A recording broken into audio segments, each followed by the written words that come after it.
குழப்பிடுவாங்க, ஒரு காரியத்தை செய்து முடிக்க விட மாட்டேன். ஆனால் நான் கர்த்தருடைய சொல் கேட்டு பைக்கை மார்த்தாண்டத்தில் வைத்து விட்டு கன்னியாகுமரி போனோம். அதுவும் பகல் வேலை.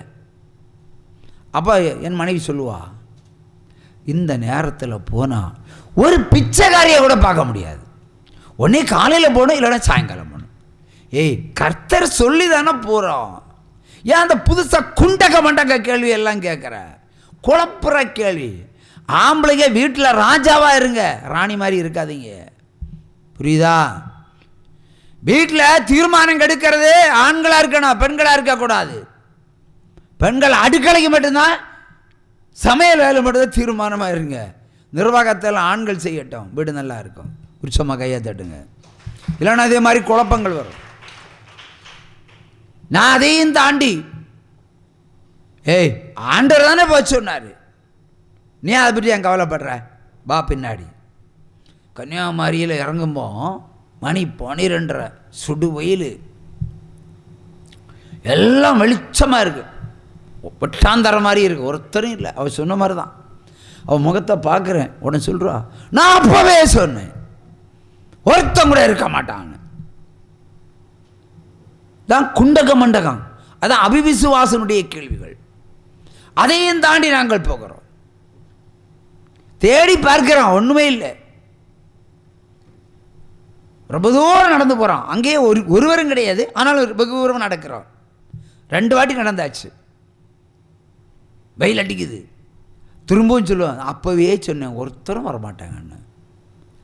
2 முறை மேலும் கீழுமா நடந்து 3வது முறையை கடந்து போகும்போது கர்த்தருடைய வார்த்தை வருகிறது, இதோ வருகிறாள் ஒரு தாய். திரும்பி பார்த்தா தாயை காணோம். அப்பவும் சொல்றா, நான் அப்பவே சொன்னேன்.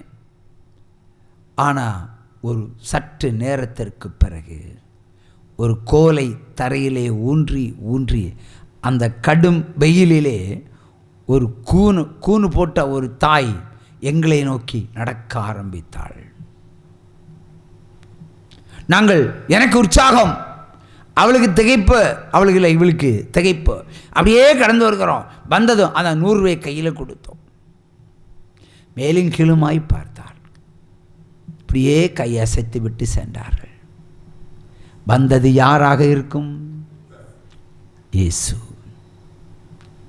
அவர் சொல்லல, தாயை போல் நான் இருப்பேன், தகப்பனை போலவும் நான் இருப்பேன் என்று சொல்லியிருக்கிறார் அல்லவா? வசனத்தை சொல்லல, தாயை போல இருக்கிறீர், தகப்பனை போல இருக்கிறீர், தமையனை போல இருக்கிறீர், அண்ணன் தம்பியா சகோதரன் நண்பனா இருக்கிறீர். ஏன் ஒரு தாயா வரமாட்டார் அவர்? தாயும் அவரே, தந்தையும் அவரே,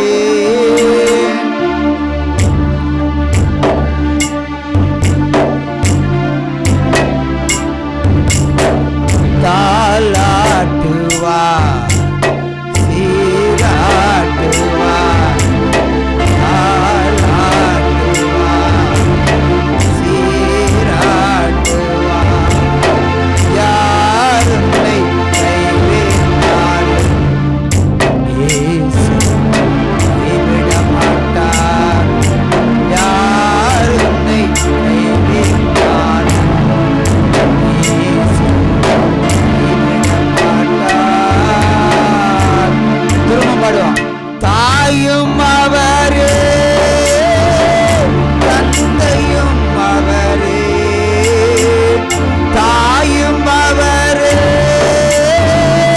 தந்தையும் அவரே, தாலாட்டுவார், சீராட்டுவார், தாலாட்டுவார். அல்லேலூயா சொல்லுங்க. பிரியமானவர்களே, அந்த தாய்க்கு முகத்தில் ஒரு களிப்பு, ஒரு சுகம், ஒரு சமாதானம். ஏன்னா அன்றைக்கெல்லாம் ஒரு 100 ரூபாயை ஒரு வயதான தாய் பார்ப்பது ரொம்ப கூடாத காரியம். நான் 5 பைசா 3 பைசா போடுற காலகட்டங்கள். 1 ரூபா பாக்கெட்டில் இருந்தால் கூட 1 ரூபா கொடுக்காம 50 பைசா தேடி பார்த்து கொடுக்குற டைம்னு. இல்லைன்னா 25 பைசா தேடி கொடுக்குற காலகட்டங்கள். பாக்கெட்டில் எவ்வளோ இருந்தாலும் தேடி பிடிச்சி தான் கொடுப்போம் 25 பைசாவை. அப்படிப்பட்ட பிச்சைக்காரலாக கிறிஸ்தவர்களாக நம்ம இருந்திருக்கிறோம். உற்சவமாக கையை தட்டுங்க. பிச்சை போடுவதற்கே கணக்கு பார்க்குறவங்க எல்லாம் பிச்சைக்கார கிறிஸ்தவங்க தான். என்னை பொறுத்தவரையில் அப்படி தான். நாங்கள் கொடுத்தோம். அடுத்த சோதனை எனக்கு ஆரம்பம். பயங்கரமான பசி. இந்த பசி என்றால் அது வேள்வி தீ மாதிரி எரியும்.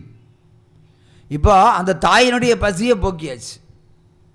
இல்லை கர்த்தர் அங்கே வந்து விட்டார், கொடுக்க சொன்னார், கீழ்ப்படியை வச்சார், கொடுத்துட்டோம், வந்தோம். அப்படி வரும்போது நல்லா பசிக்குது. அப்போ சாப்பிட வேண்டும். அப்படி எங்கிட்ட இருக்கிற காசெல்லாம் எண்ணி பார்க்குறேன், சில்லறை தான் இருக்குது. சில்லறை என்ன என்ன எண்ணி பார்த்தாலும் மார்த்தாண்டம் வரைக்கும் போகக்கூடிய காசு இருக்குது. சாப்பிடுவதற்கு 100 ரூபா இருக்குது. 100 ரூபாய் எடுத்து தனியாக வச்சுருக்கிறேன். இன்னொரு பாக்கெட்டில் வைக்கிறேன். 100 ரூபாய் இங்கே இருக்கட்டும்னு, சில்லறை இங்கே இருக்கட்டும். பஸ்ஸில் ஏறி மார்த்தாண்டம் போய் நல்லா சாப்பிட்டுக்கிட்டு நல்லா போகலாம். இல்லைன்னா நாரில் இறங்கி நல்லா சாப்பிட்டுக்கிட்டு போகலாம். இது 2003 இல்லை லூயா தீர்மானிக்கிறோம். அங்கே கர்த்தருடைய வலதுகரம் இறங்கி வந்தது.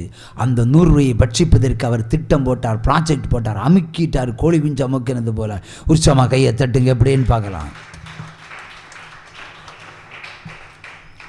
ஒரு முடவன் நிற்கிறான்.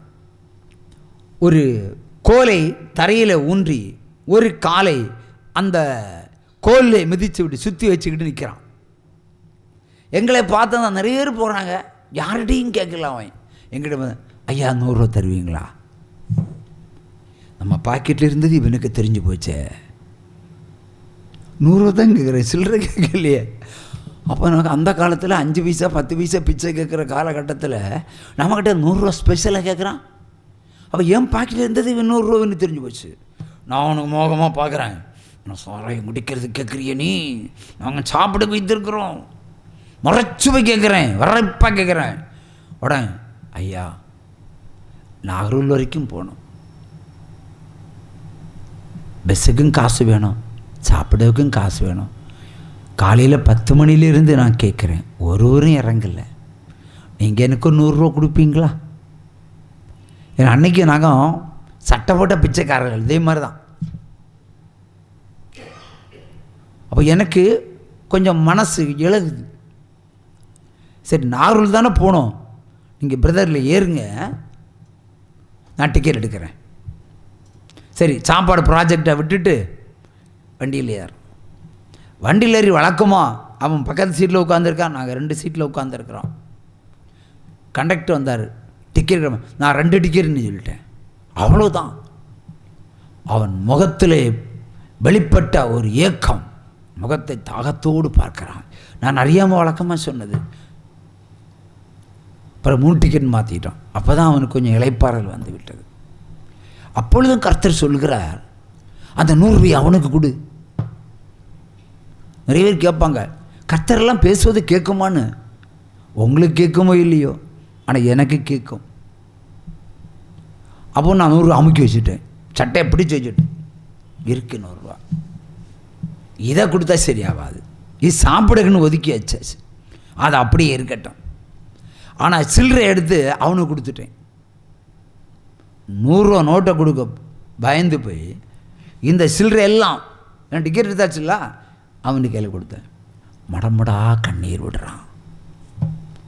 பாருங்க, ஒரு மனிதனுக்கு ஒரு உதவி செய்யும்போது அவனுடைய கண்கள் இருந்து ஒரு நன்றி காணிக்கை போல கண்கள் இருந்து துளிர் விடுகிறதே.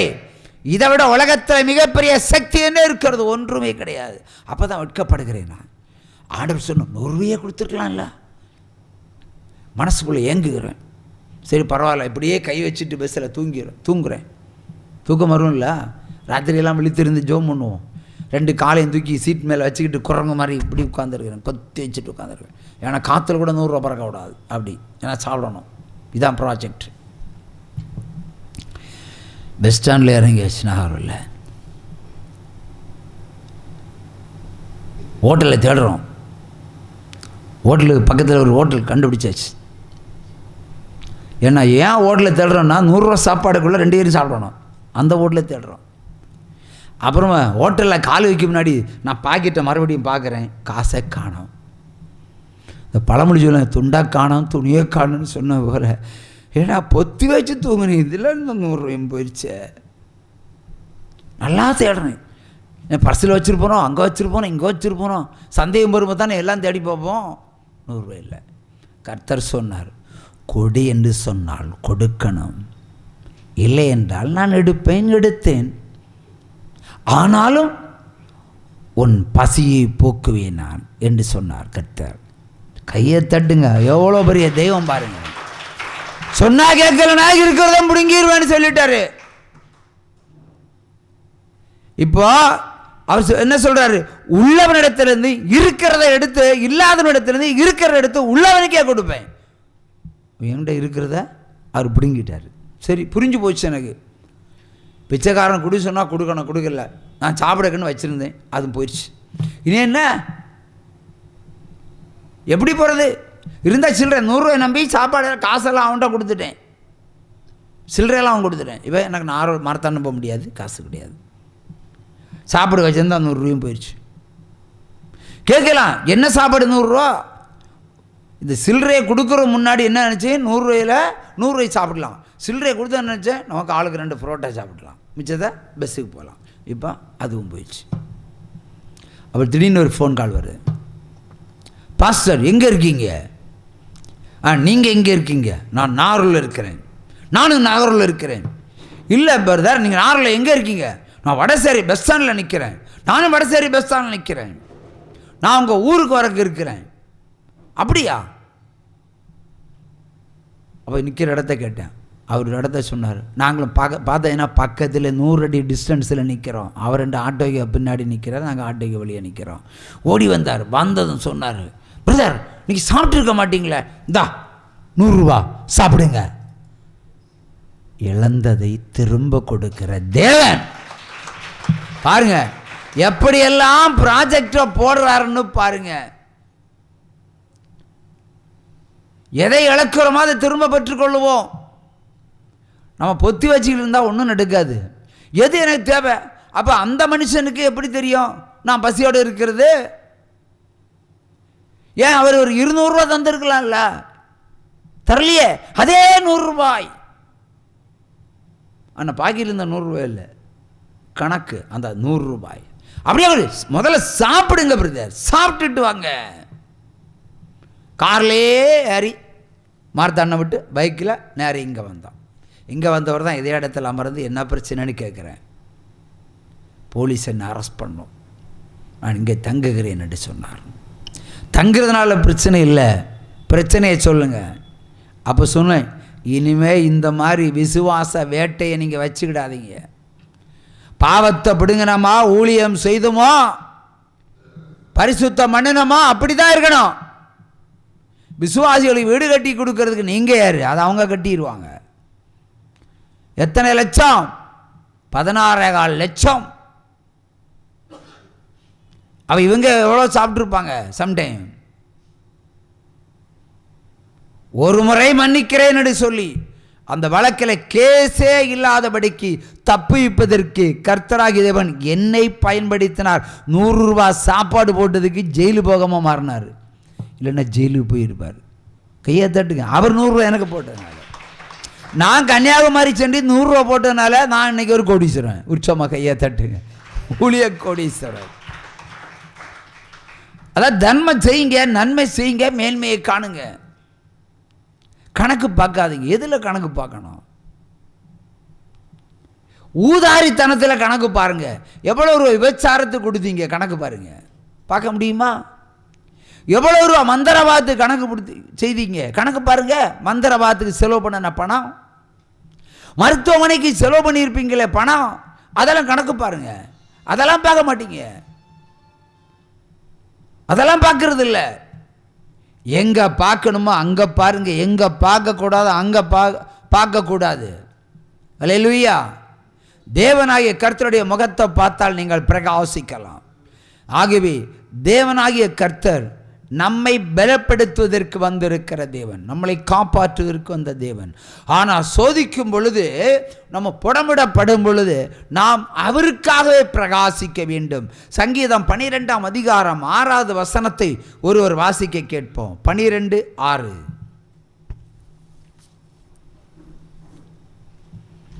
சங்கீதம் 12:6. கர்த்தருடைய சொற்கள் மண் குகையில் 7 தரம் உருக்கி புடமிடப்பட்ட வெள்ளிக்கொப்பான சுட்ட சொற்களாக இருக்கிறது. சுத்த சொற்கள். இப்போ அப்படியே வாக்கு தத்தம் என்ன? 7 தரம் அவர் யோசிக்கிறார். உங்களுக்கு ஒரு வாக்கு தத்தம் தர வேண்டுமானால் 7 தரம் யோசிக்கிறார். இவனுக்கு கொடுக்கலாமா கொடுக்கக்கூடாதா? கொடுக்க தீர்மானிச்சுன்னா அவர் 7 முறை புடமுடப்பட்டு சுட்ட சொற்களாகிய பரிசுத்தமான வார்த்தை விடுதலையாக உங்களுக்கு அனுப்பியிருக்கிறார். வார்த்தை அல்ல, விடுதலை. வாக்கு தத்தம் அல்ல, விடுதலை தான் அனுப்பியிருக்கிறார். அப்ப நம்ம சந்தேகப்படக்கூடாது. 7 முறை அவர் யோசித்து 7 தரம் அதை புடமிடப்பட்டு சுட்ட சொற்களாய் சுத்த சொற்களாய் மதுரமாக மாற்றி விடுதலை அனுப்பியிருக்கிறார். அதை பெற்றுக்கொள்ள வேண்டும், சந்தேகமே இருக்கக்கூடாது. கர்த்தர் சொன்னால் அவர் செஞ்சு முடிச்சிருவார் என்ற தீர்மான மனசு யாருக்கு வேணும்? அவரவர்களுக்கு வேண்டும். இன்று வாக்கு தத்தங்களையே விசுவாசியாமல் போனால் எப்படி கர்த்தரை நீங்கள் விசுவாசிப்பீர்கள்? சில நாள் எண்ணுவாங்க, சில மாதங்கள் எண்ணுவாங்க.